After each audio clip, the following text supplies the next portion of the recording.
The electricity sector in Europe is really changing quite rapidly, and there's three big reasons for it. One is that electricity is becoming a more and more important part of everyday life of all of us. Think about information technology, the internet, and so on. The second one is climate change. Europe wants to protect against climate change, and a big part of that is introducing more and more renewable energy, wind and solar, into the electricity system. And finally, the third big reason is customer choice. Smart meters and smart grids enable us to influence much more how we use electricity.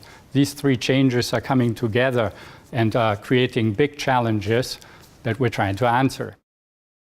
Security of supply is really important for the customer. The light must stay on, the internet must be available, and so on.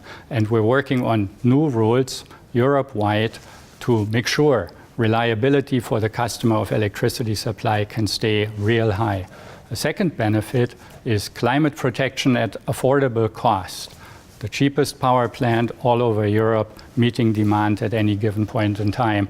And then, of course, the benefits of a Europe-wide market also include greater competition and more choice for the customer. The main challenge is if you introduce so much renewable energy into the system that the wind doesn't always blow and the sun doesn't always shine.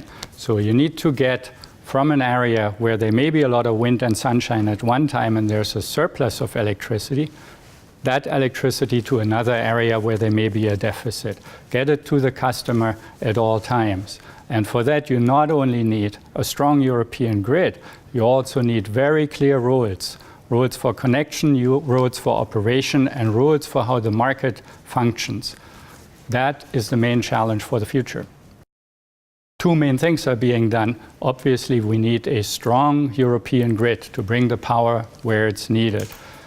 But my focus today is what we call the network codes.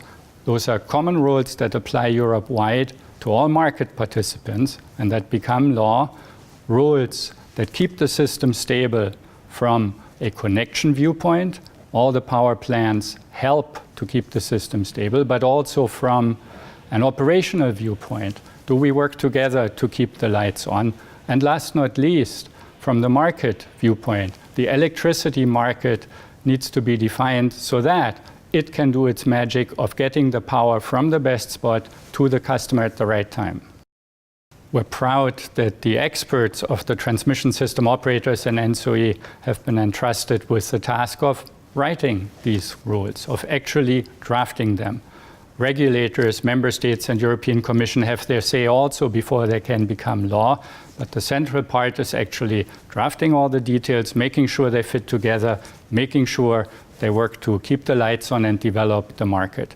We, of course, also consult with stakeholders, power plant operators, customers, and traders to make sure these rules fit their purpose. The main expertise, however, is the one from the transmission system operators, whose job it ultimately is to keep the lights on.